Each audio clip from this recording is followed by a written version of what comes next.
Oh, thank you, Eric. Appreciate your videos, and I've been enjoying my copy of the book as well. Shutting the Fantastic. Door book. I think there's some very good points in there. Excellent. Thank you. Thank you for saying that. Is that your alias or your name, Mijo? That is my alias. I'm an American English speaking person. Okay. And so I just selected Miho as a random alias. As it is my first time, I just do things with an abundance of caution. I'm sure you can appreciate. Sure. Oh, yeah. Given my Understood. background as one of Jehovah's Witnesses, many of us probably sort of still feel that way. I Yeah. don't mind saying that I'm a disfellowshipped person, and this was in the summer of the year 2013. Around here, it's a badge of honor. Oh, well, thank you We for should make a looking little at pin or something. it. The reason I asked is because in Spanish, it means my son. My son. Yes. Right. Yes, I've been told that. Funny thing is, it is actually those letters in my JOH come from my legal name, and they're arranged that way because my employer uses that as login credentials on the Ah, tablet at work. And one of the Spanish-speaking gentlemen pointed that out, that it's pronounced Mijo, meaning my son. And I just thought, well, that's kind of cool. Yeah. Sometimes they call me Mijo down at work, so I just thought that's a nice alias to use. Hey, Mijo, that reminds me of another guy named, I think he called himself Mileti Vivlon or something like that. yeah. Indeed, yeah. Wow, that's so In awesome. Colombia, it's also a term of endearment, husband and wife. So a husband will call his wife Mija, meaning my daughter, and she'll call him Mijo, meaning my son, which Right, makes no sorry. sense to me, but that's the common terminology in Colombia of terms of endearment. Very interesting. Mm. I'm And trying then to we convince a have- little. Oh, go ahead. We have Alex from Brazil. I think this Hi, Alex. is his first time as well, I think. Oh, yes, Welcome. Alex. Looks like you're coming out of a dark forest there, Alex. Oh, there you are. Misty forest. It's a beautiful forest. The elfin forest. Yeah, there you go, Di. It's nice to have you, Alex.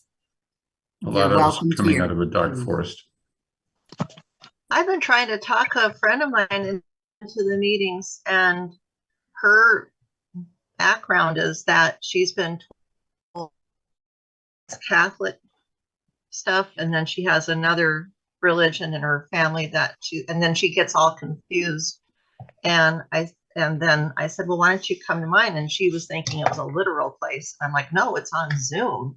You don't even have to show your face. And she's like, oh. And then so she asked me questions every so often, and she's like, so what do you think about this? And I'm like, well, let's talk to God about it. Let's go to the Bible. And I never say what I think. I always like, let's go to the Bible. Let's talk about that. And so she's been kind of warming up to the idea that, you know, and then she says, are you religion? I said, no, I'm not a religion. I belong to a group of people that we are from a lot of different walks. And I said, but we try to stay away from false religion. And so we use the Bible as our reference.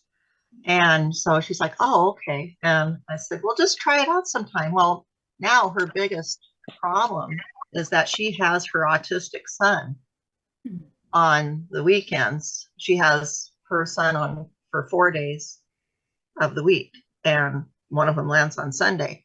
And she doesn't know what to do with him while she tries to do this. And I don't know what to tell her because I've already got my plate full here. I can't watch a little boy and my husband.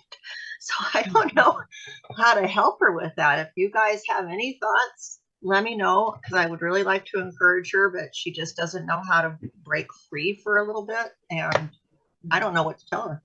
Mhm. So It's a tough one. yeah, it's a real pickle. I know that there's going to be a way. If there's a will, there's a way. So How old's her son? he is 7. What's his level of function? He he can understand really well, but he doesn't want to obey. So Does he Uh, like to listen to things? Does he he have a his focus? attention span is rather short, and the one thing that he really gets into is scientific things. Mhm. So she tries to encourage that with books and taking him to different kinds of places. She took him to Minneapolis and took him to some of the science museums and stuff like that. And he really gets into that. And then otherwise, he just has no interest in anything else. So, there are levels of autism that also breach somewhat a little bit of eccentric type of genius. Right. And That's he's what I kind of read. just demonstrating those types of aspects in his Mhm. spectrum. I'm like, yeah, he's going to be an engineer. I just know it. So, yeah, I don't know how to help her get him. He won't sit on the floor to play for more than like 10, 15 minutes at a time. And I told her, I said, even if you just come to the meeting and just listen and have it in the background would be Mhm. worth checking it out. So I'm going to try and encourage that some more. Anyway, I'm done.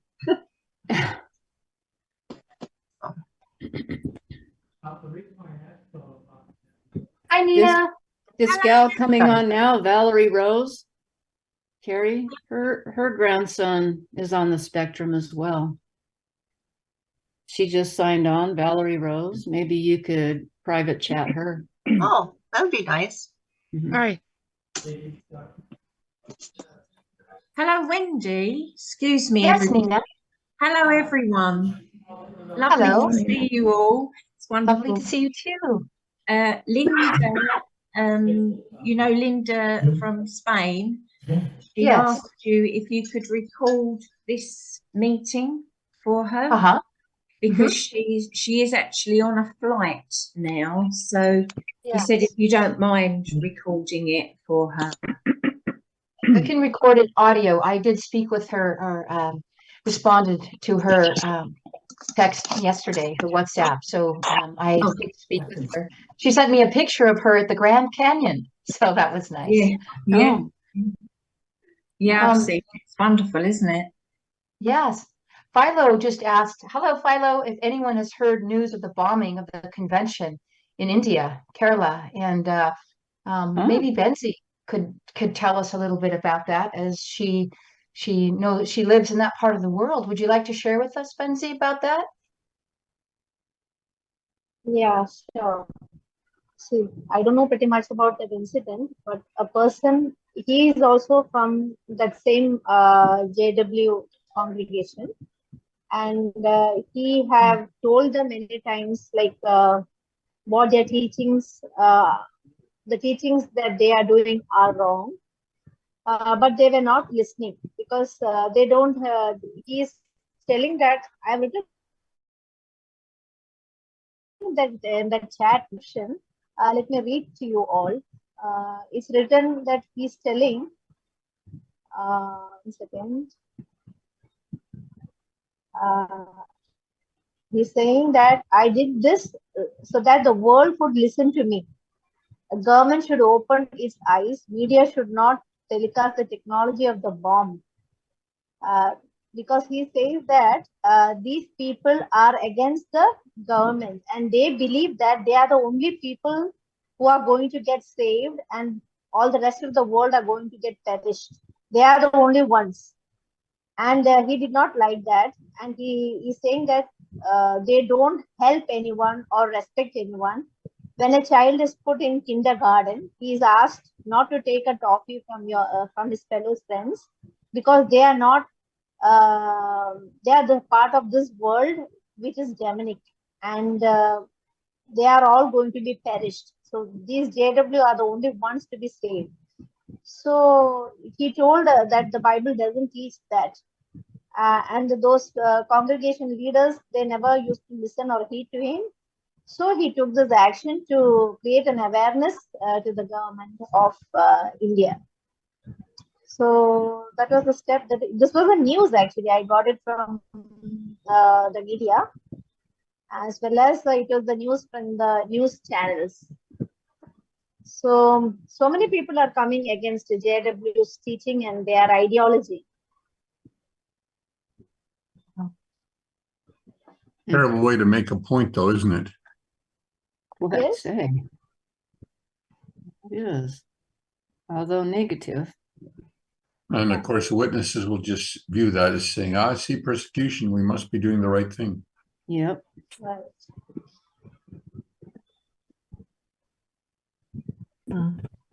So tragic. Tragic. I hadn't even heard about it until just Around this minute. 2,000 people were there in the convention. One person has died and 52 of them are injured. Hmm. This is sad. Terrible. I'm just hearing of this event for the first time. Am I happened understanding today. that this is violence against a convention of Jehovah's Witnesses in India? Is that what I'm hearing? Yes. Yeah. Yeah. You can see it on if you just Google on the internet. Yes. It was in Kerala. Kerala. Dozens written sure it says, and it might be two now, that one report says 2 have died. Right. Oh my. You know, we could have let off a smoke bomb that wouldn't hurt anybody and made just the same statement. Yeah. Yeah. Very sad. Very sad. Terrible.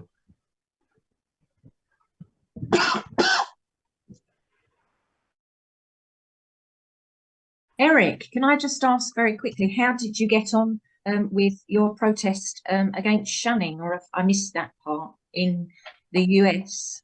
Actually, that's on Halloween. It's on the 31st of October.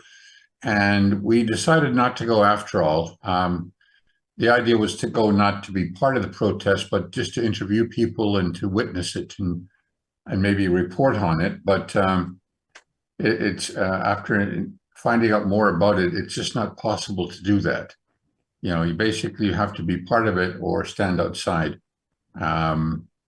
So they said you could do interviews afterwards, you know, but that really wasn't what we wanted to do. And I guess our main concern was, well, two. We thought about it more and talked with different brothers and sisters, and the feeling was that you don't know what you're getting into. You might end up, you know, being linked with the wrong kind of people, protesting the wrong thing.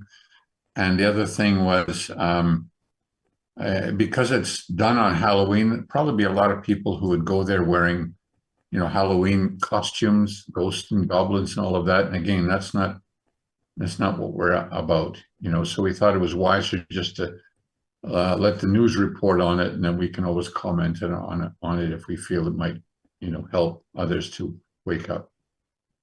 There is a similar protest going on in Mexico City, also on the 31st of October. So I think it's you're a shame very to pick that wise. date, because witnesses will say, aha, you see, Halloween, it's from the devil, you know, like it just doesn't really help. No. If they're trying to get across a good message. I see what you mean. Yeah. Something else I thought about, Eric, is if things got out of control there, the witness organization would be really happy to take you to court or sue you for something, or for slander, or, you know, you just don't know what's going to happen. So it's probably a really good idea to sit on the sidelines and watch from a distance. Yeah. And that It's- Halloween, I was reading about that the other day. Apparently it originated, it's a Gaelic festival for the start of winter and the Perfect. harvest. After the harvest, yeah. Mhm. Was original, but of course other things have crept in over the years. Right. It's Yeah. become one of the most popular celebrations after Christmas. It's probably around the world. It's become very popular, even in countries that never really celebrated it before. It's become quite the thing. So, Yeah, Yeah, in the UK, we never celebrated Halloween. It came in, I'm sorry to say, via the US. mhm. You know, that's sad, but yeah. Yeah, exactly. It's a huge holiday here in Utah. Yeah. It's one of their biggest. I just realized we've gone over time. Sorry about that. I got involved in that discussion. So let's get ourselves underway. We'll start with music. Wendy's picked something out. And then if someone would like to pray, raise your hand. And we are studying today from John chapter 1. We're starting our book of John. So this will be a very interesting study for us. Greetings, everyone. Welcome if this is your first time. Hi, Phil. Love to see your face.